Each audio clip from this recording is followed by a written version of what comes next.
Tain'Andriamanitra daholo falindray miaraka amintsika amin'ity fotoana ankizy ity Zoky David Sandray no miaraka aminao amin'ity fotoana ity hianatra tenin'Andriamanitra indray tsika amin'izao fotoana izao. Tena tsara mianatra ny tenin'Andriamanitra satria ny Baiboly dia milaza fa ny tenin'Andriamanitra dia sakafo ny fanahintsika ary mila velovina foana ny fanahintsika. Ohatran'ny vatantsika zao misakafo intelo isan'andro. Ny sasany ary mety indimy izy ny sakafo, fa ny sasany mety mihoatra an'izay izy misakafo isan'andro isan'andro. Noho izany mila misakafo ny fanahintsika, fa ny fanahy tsy hita maso fa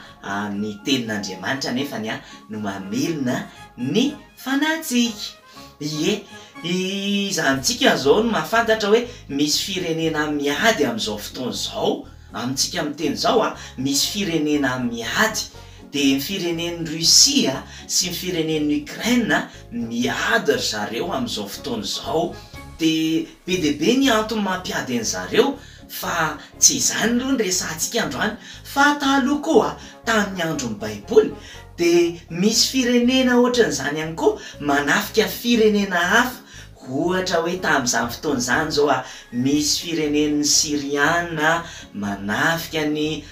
Israeliana, dia misy koa izany firenena hoe Babilôna zany izay manafika firenena hafa. Izany Babilôna zany ange ny anarany amin'izao hoe Irak. Taloha izy nantsoina hoe Babilôna fa amin'izao fotoana izao izy antsoina hoe Irak. Dia io indrindra lazaintsika sy resantsika amin'izao fotoana izao. Io firenena anankiray io hoe Babilôna io, efa betsaka angamba mety narihan'izany firenena hoe Babilôna zany fa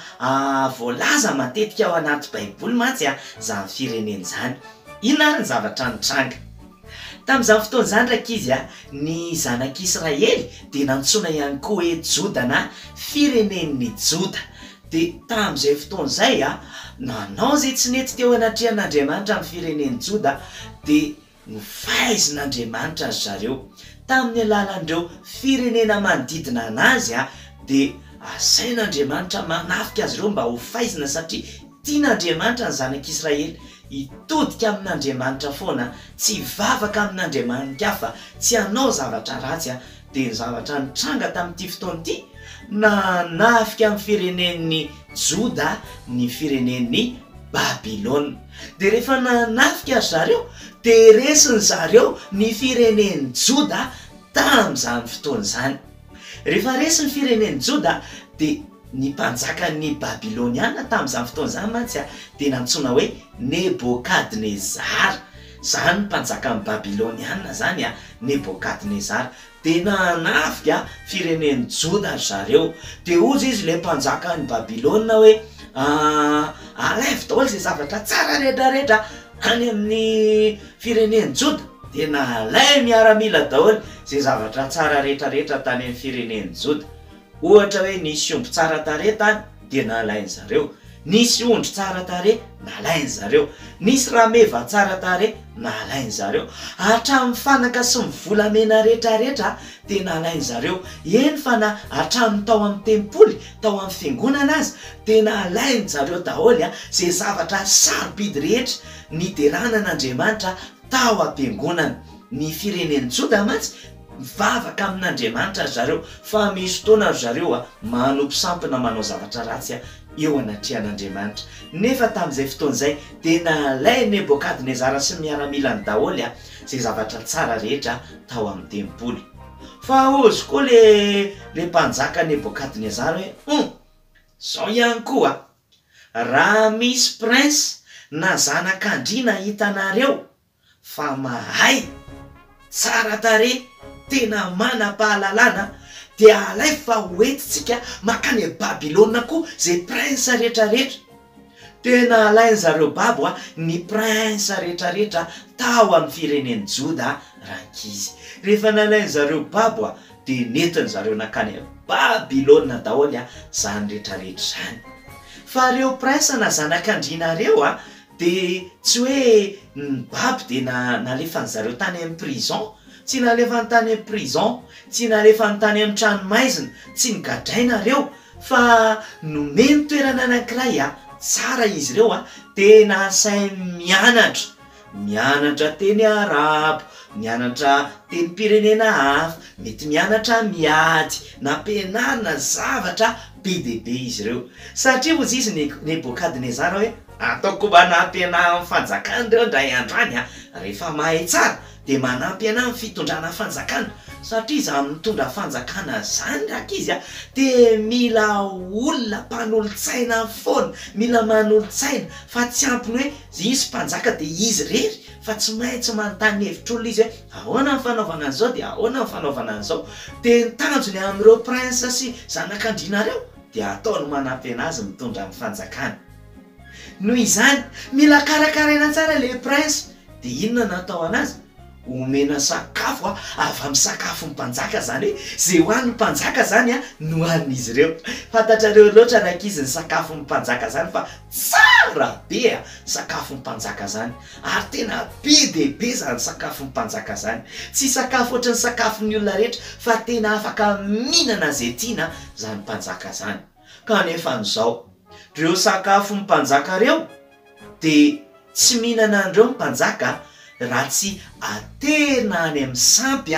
ireo sakafondreo. Fa ino zany sampy zany? Efa narehan'izany ve ianao? Zany sampy zany de Andriamanitra tsy izy na Andriamanin-kafa, zany hoe tsy Andriamanitra lay nahary an'izao tontolo zao, tsy Andriamanitra lay namorona an'izao tontolo zao, fa Andriamanitra hafa, ohatra hoe sary vongana, ohatra hoe hazo, ohatra hoe misy mivavaka amin'ny masoandro zao de misy mivavaka amin'ny volana ihany koa, fa misy mivavaka amin'ny rano ihany koa anie. De be deaibe karazana zavatra ivavahan'ny olona amin'izao fotoana izao sy tamin'izany andro zany de reny no antsoina hoe sampy. De mpanjaka ohatra hoe mihinana omby izy de finoana amena an'le sampy aloha le omby sy ny rany de zay vao mihinana an'iny izy de ohatran'izany daholo zay sakafo hoan'ny mpanjaka tamin'izany fotoana zany. De tamin'izay fotoana zay rakizy nisy tamin'ireo prince na zanak'andrianareo tena mivavaka zareo. Zareo mantsy avy any amin'ny fireneny Joda fa zareo kosa tena mivavaka amin'Andriamanitra ary tena tia an'Andriamanitra izy ireo. Ny anaran'izy ireo de Daniel,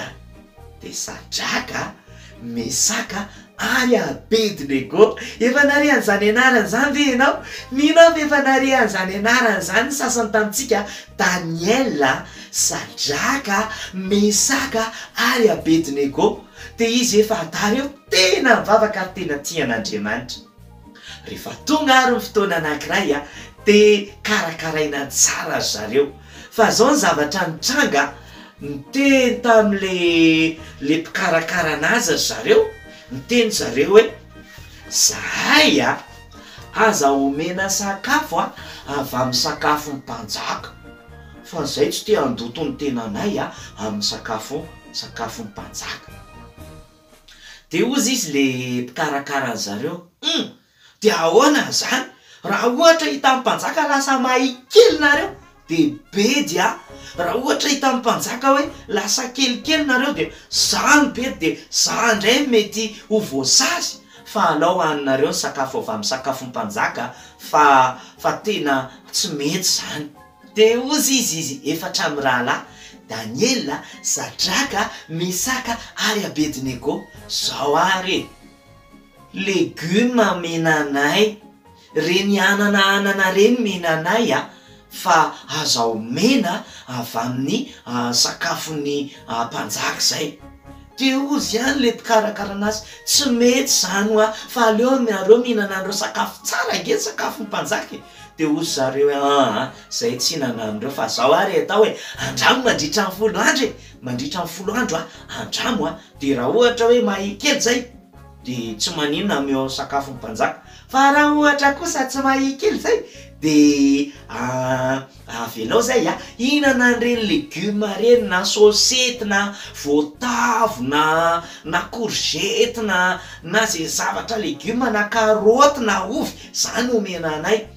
De lasa rakizy na andramo na nandritra ny 10 andro. Fa tsy zareo rery mantsy tamin'izay fotoana zay fa nisy prince hafa, fa le prince hafa mihinana ny sakafo avy amin'ny sakafo ny mpanjaka. fa inona no haniny ozy nareo legioma no hany zareo tamin'izany fotoana zany fa zareo tsy nentininana le sakafo avy amin'ny sakafo mpanjaka fa legioma no nohaniny tena andramana 2 andro 3 andro 4 andro 5 andro 6 andro 7 andro 8 andro 7 andro 10 andro inona ny zavatra antranga jerena amin'izay zareo inona no hany zareo ovy karoty voatavo courgette mety concombre mety anana fa zao rehefa nijerena ny tarehan'zareo de mandomandona tsara tarehy kely zareo mafatifaty kely daholo zareo ny tarehany mandomandona sy botabota kely fa nijerena nefa le zanak'andriana sasany zay ninana avy amin'ny sakafo mpanjaka tsy tena hita hoe antombo zareo na ny tsara ny tarehan'zareo fa teo eo ihany sasany ary kelikely fa izy efatra amin'ny rahalahy tena nahagaga tena andritra ny 3 taona ninana legioma zareo nandritra ny 3 taona nianatra zareo nandritra ny 3 taona nampianarina zavatra be dehibe zareo de tsy maintsy miseho amin'ny mpanjaka amin'izay avy eo miseho amin'ny mpanjaka Nebokadnezara de ohatran'ireo manao examen reny zany zareo potra amin'ny mpanjaka daholo de ohatra manao examen de nijereny mpanjaka teo zareo de nadidiny mpanjaka teo zareo zany hoe na fatapatary ny mpanjaka Nebokadnezara teo daholo momba azy ireo tsiraray avy fa gaga be Nebokadnezara fa izy efatra amin'ny rahalahy tsy mba mitovy amin'ireo olona rehetrarehetra fa tena hafa mihitsy satria nanino manam-pahaizana tena maharani-tsaina ary tena feno fahendrena de tonga de hitan'ny mpanjaka Nebokadnezara hoe reto tena spesialy reto tena hafa mihitsy reto tena manokana mihitsy reto tena zany zavatra mitranga rehefa mankatohan'Andriamanitra rehefa tian'Andriamanitra rehefa manokana amin'ny fiainana ho an'Andriamanitra de misy zavatra mihoatra ho an'ny zanak'Andriamanitra inona le zavatra mihoatra tsy mitovy amin'ny olona rehetrarehetra ny zanak'Andriamanitra noho izany raha tena te hihoatra amin'ny olona rehetra sika de mila mankatoy ny tenin'Andriamanitra raha te hihoatra amin'ny olona rehetrarehetra sika amin'ny fahatsarana amin'ny zavatra be dehibe amin'ny fahalalana amin'ny fahaizana de mila mankatoy ny tenin'Andriamanitra mila mitahiry ny tenantsika ho an'Andriamanitra tsy ho an'izao rehetra zao tsy ho an'izao tontolo zao inona moa zany le hoe tsy ho an'izao tontolo zao tsy ho an'ny lainga tsy ho an'ny fahotana tsy ho an'ny teny ratsy tsy ho an'ny zavatra ratsy fa mba hatokana ho an'Andriamanitra tena mahafinaritra satria tena manokana tena miavaka ary amin'ny fiteny amin'ny fiteny frantsay de hoe zareo no meilleur no tsara indrindra satria rehefa nanao examen de zareo no hita fa tena mahay sy tsara indrindra ny zanak'Andriamanitra tena tokony ohatran'izany daholo tsika rehetrarehetra reo tadidinareo tsika le nianatra hoe miantony nanaovan'Andriamanitra tsika eto ambony tany de manana mission manana hira ka nao zavatra tsara de zany mihitsy kay tena lasa tsara ny fiainan'ny olona miaraka amin'Andriamanitra makany amin'ny fahatsarana zareo ange tsy hoe tonga de tsara tamin'izao fa tsy maintsy niatrika zavatra aloha izy naninona aloha nandany ratsy aloha izy nanao nandalo épreuve aloha zareo nandalo zavatra tsy maintsy setra aloha zareo tsy mihinana sakafo avy amin'ny sakafo mpanjaka mety mahita an'izany masony zareo ka tsara be le hena gotanina be ngeza be fa tsy nihinana azy zareo de tsy maintsy niatrika olana tsy maintsy niatrika zavatra mafy aloha zareo zay vao afaka nanana an'izany fiainana hoe tena tsara zany tsika rehetrarehetra ihany koa mety misy zavatra tsy maintsy sedraitsika aloha fa izao tsy manino zany fa ny fiafaran'ny fiainany zanak'Andriamanitra tsy maintsy tsara foana fa tsy maintsy miatrika zavatra mafy aloha miatrika zavatra mafy aloha zay vao mahita an'izany te andao tsika rehetrarehetra mba hanaotra ny Daniel, Sadraka, Mesaka ary Abednego